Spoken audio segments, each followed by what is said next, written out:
Karina baby, today is the 19th and it is Mrs. Jolly's wrapping robot. Let's take a look at this. Oh, look at her face. And the robot, look at that. Oh, she looks happier down here. So let's see what's going on with this story. Mrs. Jolly's toy store is the best in town. At Christmas time, it is full of people buying toys. Everyone wants them gift wrap.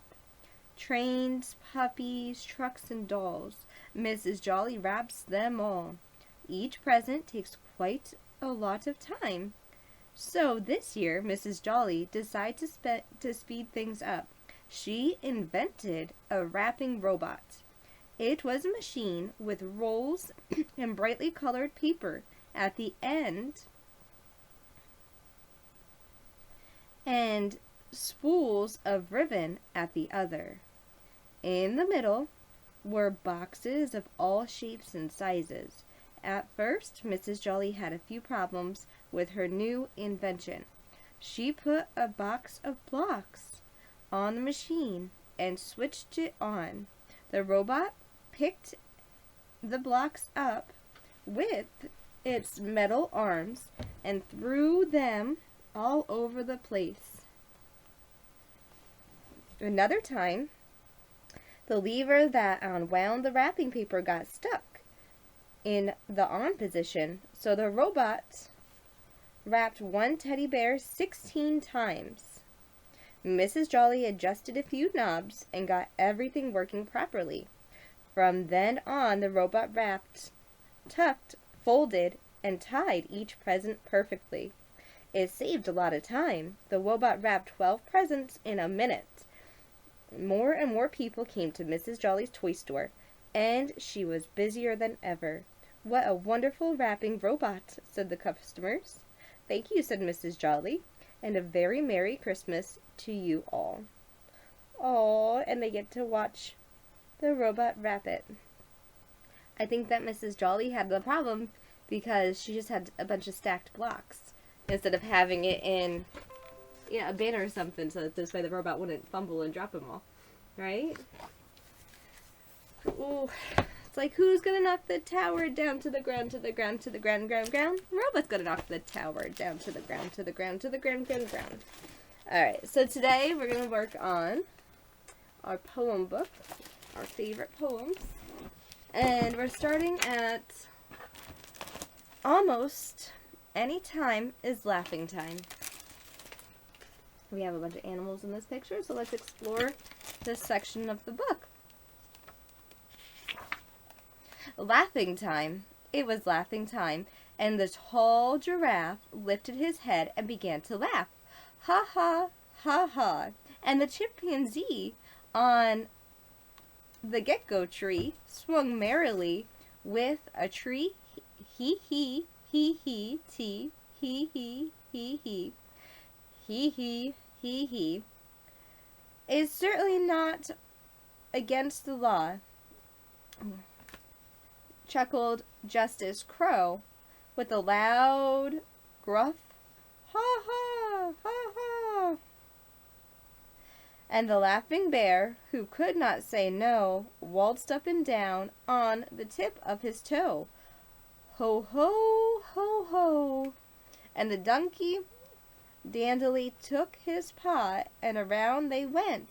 Hee haw, hee haw, hee haw, hee haw. And the moon had a smile as it started to climb all over the world. It was laughing time. Ho ho ho ho, hee ha, hee ha, hee hee hee hee, ha ha ha ha. Next is the Walrus and the Carpenter. The sun was shining on the sea, shining with all his might.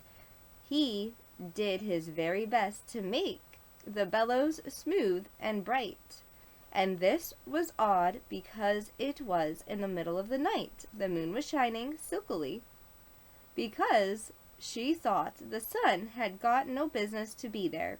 After the day was gone, there very rude of him, she said, to come and to spoil the fun. The sea was wet as wet could be, and the sand was dry as dry. You could not see a cloud because no cloud was in the sky. No birds were flying overhead. There were no birds to fly.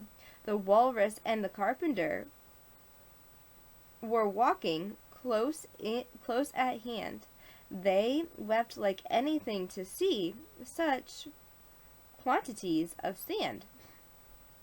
If this was only cleared away, they said, it would be grand. Of 7 maids with 7 mops swept it for half a year. Do you suppose, the Walrus said, that they would get it clear? I doubt it, said the Carpenter, and shed a bitter tear. Oh,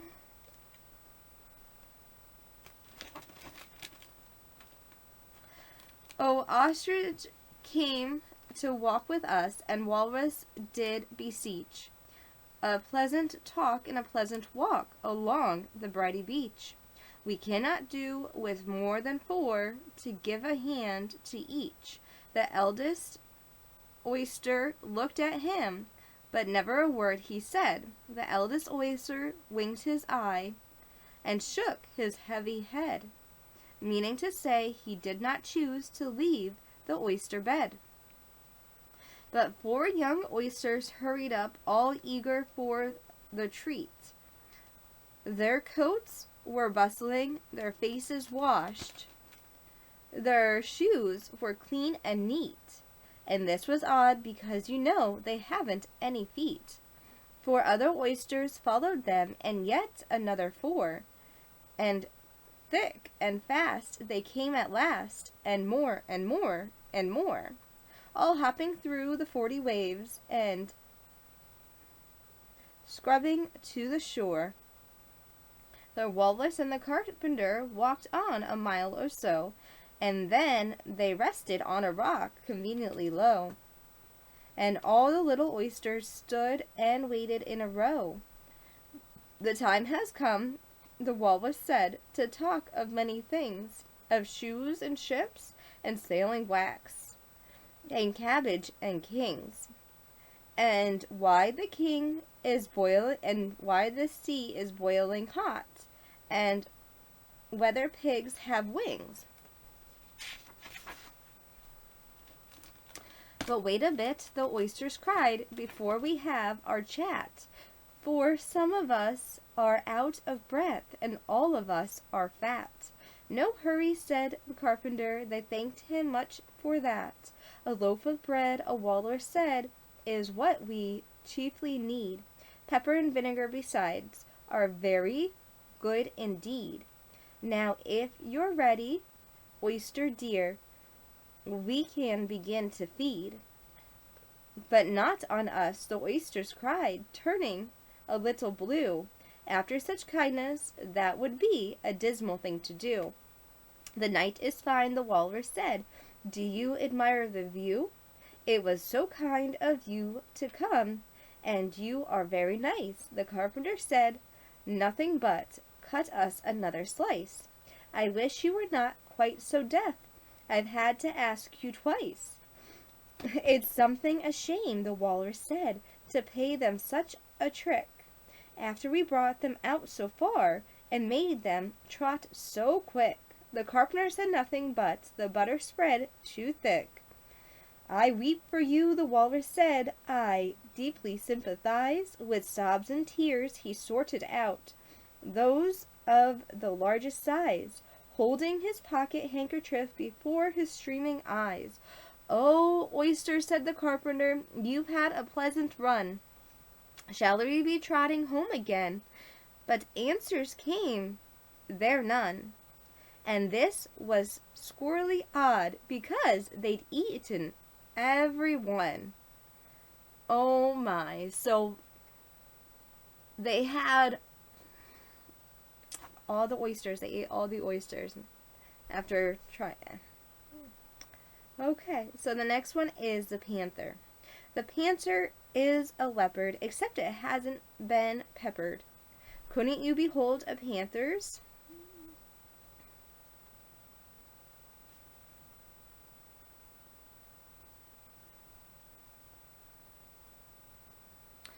Couldn't you behold a panther's crotch? Prepare to say ouch. Better yet, if called by a panther, don't anther. Okay. The rhinoceros. Rhinoceros, you hide.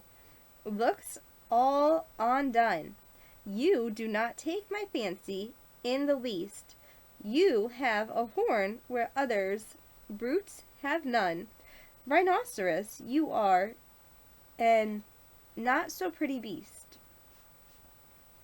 The ostrich is a silly bird. The ostrich is a silly bird with scantly any mind.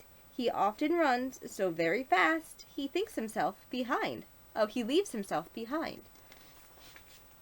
And when he gets there, he has to stand and hang about till night without a blessed thing to do until he comes in sight. Alright, baby. Tomorrow we'll start off with another one. I miss you so very much. You know that? I just miss you. My life doesn't make any sense without you. Because when Mama had you, you're only little. And my job is to take good care of you. Take you where you want to go. Let you experience new things. Like right now, you should be in my arms and I should be reading you books. And we should be doing school and we should just anything you want to do. Doing some sign language, doing some school, making sure that you're well fed, well taken care of. My life doesn't make any sense without you. I love you so incredibly much, Karina. Amazing grace, how sweet the sound that saved a wretch like me. I once was lost, but now I'm found. Was blind, but now I see. 'Twas grace that taught my heart to fear, and grace my fears relieved.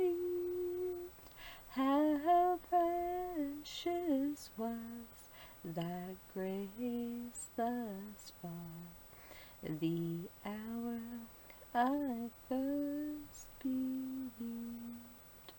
Through many dangers, snares, and snares, I have already come. 'Tis grace that brought me safe thus far, and grace will lead me home when we've been there 10,000 years, bright shining as the sun.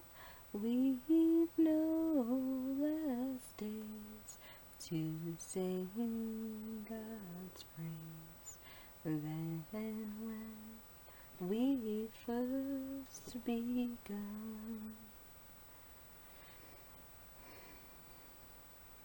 You're my Karina, my little baby girl, my little lady, and I love you. Let's do Lila Tove, honey. Lila Tove, and good night to you. Lila Tove, may your dreams come true. We sing Lila Tove, may Israel protect you throughout the night until we reach the morning lights. I love you, I miss you, and I can't wait to see you. Like Papa always used to say, Mama's Papa's sun, Papa's my moon, and you are quite literally our rainbow baby, and we both love you no matter what. Mama and Papa just need to figure out a way to work together so this way we both get to be a part of your lives. I love you so much, Karina. Nothing will ever change that. Nothing will ever change that. I love you so much.